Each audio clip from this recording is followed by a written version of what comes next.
હું વિચારો છો તુલસી? હરિની લીલાઓ, તમારા ભાઈબંધ કેવી કેવી લીલાઓ રચે છે ભગત. સંસારની દરેક સ્ત્રીને બાળકની ઈચ્છા હોય છે, પણ મારા જેવી અભાગીની ઈચ્છા પૂરી જ નથી થતી.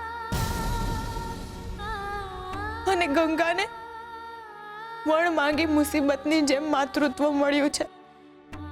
આ તો એવું થયું કે ખેતરો કોરા રહે અને રણમાં વરસાદ પડે. ખોટું ના લગાડતા ભગત. મને ગંગાની બળતરા નથી થતી, પણ મને તો એની ચિંતા થાય છે. બાળક તો કદાચ આપણા આંગણે હસતું રમતું મોટું થઈ જાય, પણ બિચારી ગંગાનું હું એ ક્યાં જાહે? કેમની જીવી હકશે? એક નિર્દોષ અને કુંવારી માનો હાથ કોણ ઝાલશે ભગત? તુલસી, તમે કેમ આવું પૂછો છો? હરી હવનો હાથ પકડે છે ને ગંગાનો હાથ પણ હવે હરી જ પકડશે.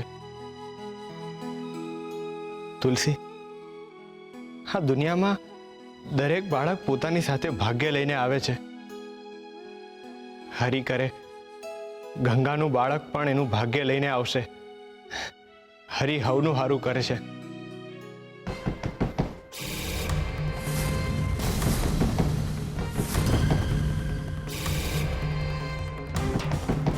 શું થયું હશે? કોણ આવ્યું હશે? હું જોઉં છું.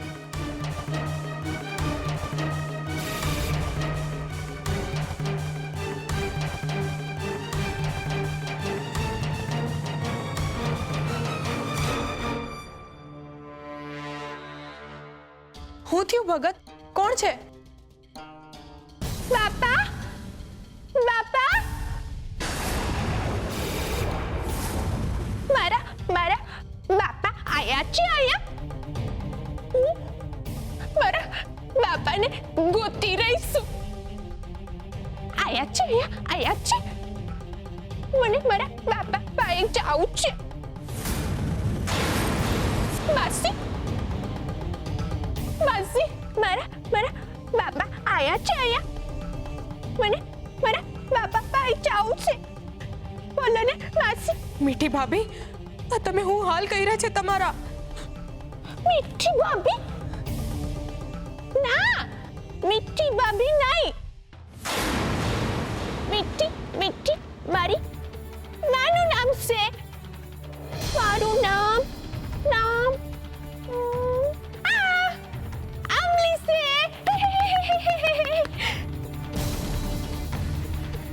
કયો ને મારા બાપા આયા છે. આયા તમે ઓળખો છો એમને? એમનું એમનું નામ નું નામ ના ના ના સુ સુ સુરા સુરા છે. ઈ મને અને મારી માને ચોરીને દ્વારકા દ્વારકા વયા ગયા છે. કાકી, કાકી, તમે તમે મારા બાપાને પાછા તેડી લાવો ને. મારે એમની પાસે જવું છે. મને મારા બાપા પાસે જવું છે કાકી. જાઓ ને.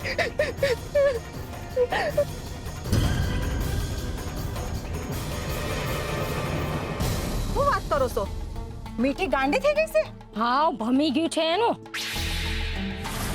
હવાર હવારમાં શુરાભાનો જબ્બો પહેરીને આખા ગામમાં ફરતી હતી અને બાપા બાપા એવી બૂમો પાડતી હતી. પણ એ તો હાજી હમી જ હતી ને.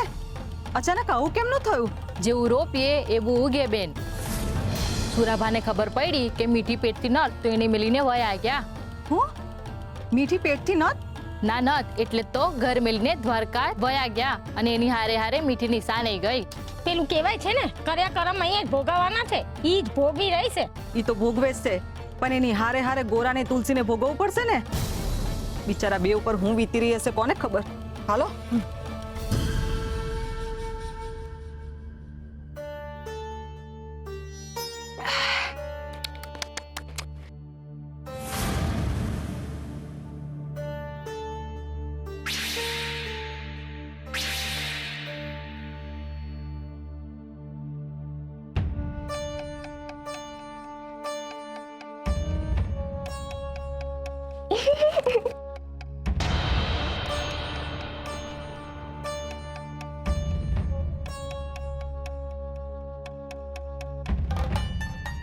ભગત અંદર હાચે જ સુરાભાનો સામાન નથી. લાગે છે સુરાભા હાચે જ ક્યાંક વયા ગયા છે. ના, ક્યાંય નહીં. બાપા દ્વારકા ગયા છે. એ અમને છોડીને વયા ગયા છે. દ્વારકા? તુલસી, મને લાગે છે બાપા ન્યા છે ને, એટલે મન સાફ કરવા ન્યા ગયો હોય છે. તમારી વાત સાચી, પણ જો સુરાભા પાછા નહીં આવે તો? હા, અંધુય મારા લીધે થાય છે. હે હરી, આ મારાથી હું થઈ ગયું? સમય ને સંજોગો જાણ્યા વિના મેં સુરાને હંધી વાત કરી દીધી. હા, અંધુય મારા લીધે થયું છે ને મીઠી ભાભીની આ હાલત એ મારા લીધે જ થઈ છે.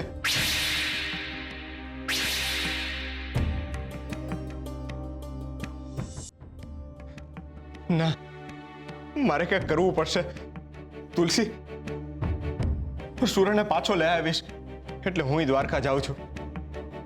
પણ ભગત, તુલસી, ઘર છોડીને નથી જાતો, સુરાને લેવા જાઉં છું. પણ ભગત તમે જાશો? પણ હું થઈ ગયું એમાં? સુરાને લેવા જ જાઉં છું ને. પણ ભગત તમે દ્વારકા જાશો તો કેટલા દી લાગશે? ત્યાં સુધી આ ઘર કોણ હલાવશે? ઘર ઘર હા ભગત, અટાણે ઘરની હાલત હારી નથી. મીઠી ભાભીની માનસિક હાલત બગડી છે અને ગંગાના પેટમાં એ બાળક છે. આવી હાલતમાં અમે ત્રણે એકલા કેમ ના રહેશું? તુલસી, બીજો કોઈ માર્ગ પણ નથી ને. સુરા જો પાછો ના આવ્યો તો મીઠી ભાભીનું શું થાય? આવું તમે બોલી રહ્યા છો ભગત? જે હરિનો હાથ પકડીને ભવ તરવાની વાત કરે છે ઈ ગોરા ભગતના શબ્દો છે આ? હમણાં થોડી વાર પહેલા તમે કહ્યું કે હરિ તમારો હાથ પકડશે, તો હું એ હરિ શુરાભાનો હાથ નહીં પકડે? અને શુરાભા તો હરિને ગામ ગયા છે, હરિને ધામ ગયા છે, અને હરિને ધામ જશે તો હરિ આશીર્વાદ આપશે ને પાછા વાળશે. ભગત, તમે પણ વયા જાશો ને તો અહીંયા બધું વિખેરાઈ જશે. તમે વિચાર તો કરો, તુલસીબેન એકલા હાથે કેટલું સંભાળશે? નાના મોઢે મોટી વાત કરું છું ભગત, માફ કરજો મને, પણ મારું આવું કંઈ કહેવાની લાયકાત પણ નથી અને મારી એવી કોઈ જગ્યા પણ નથી. પણ મને લાગે છે કે શુરાભા પાછા આવે ત્યાં લગી તમારે એની જગ્યા લેવી જોઈએ.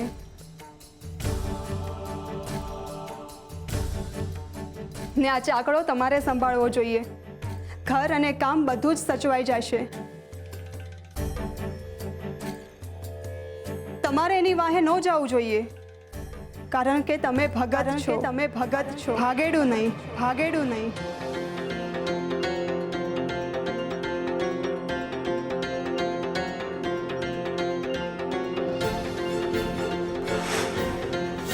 અરે, આ તો ફરો બની ગયો. હવે સમજો, હરિ સુધી પહોંચવાનો માર્ગ આપણે નક્કી નથી કરી શકતા, તો હરિ પોતે જ નક્કી કરે છે.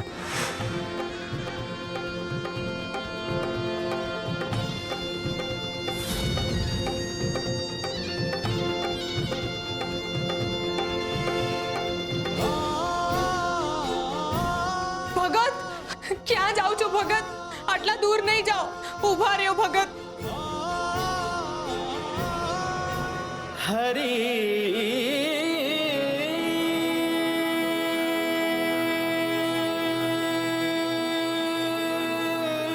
કાકી કાકી, માસી અને કાકા ક્યાં ગયા?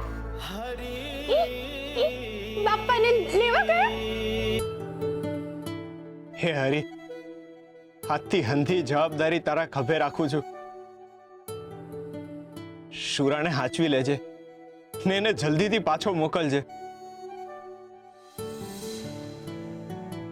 મારા ભાગ્યમાં આ ચાકડો ને આ ફરો જ છે.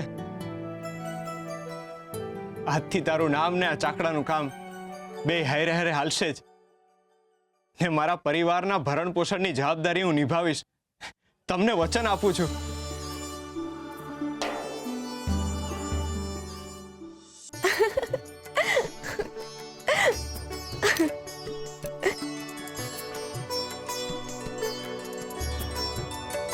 વાહ નાથ, તમારી લીલા ખરેખર અપરંપાર છે. છેવટે તમારો ભક્ત સમજી ગયો.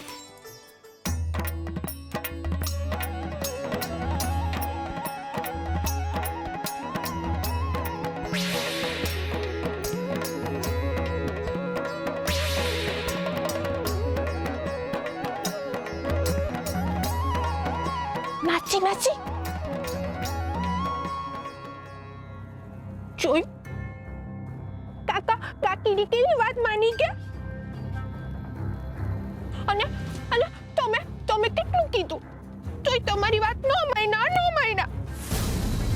ઓલી કાકીએ કીધું ને તો કેવા ચાકડા પાઈ જઈને બેસી ગયા અને કેવા માટલા ઘડવા લાગી ગયા.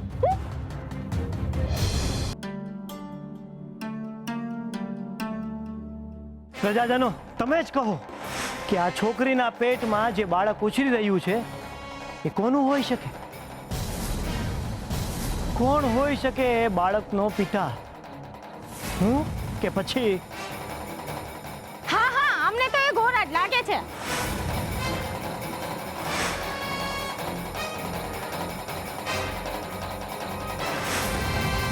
ગંગા, તો ચિંતા નહીં કર. હવે તારી સાથે કોઈ અન્યાય નહીં થાય. આજે બધા સામે હું ખુલાસો કરીશ. બધાને ચોરા ઉપર ભેગા કરીને બધા સામે તારો સ્વીકાર કરીશ.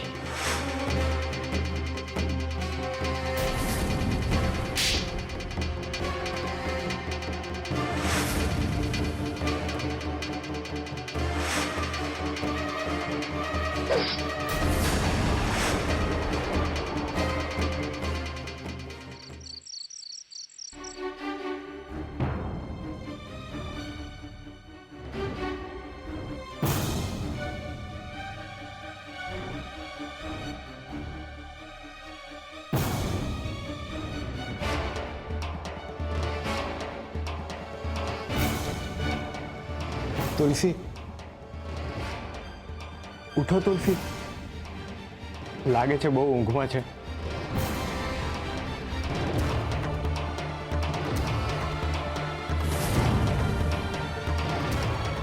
હરે કૃષ્ણ, હરે કૃષ્ણ.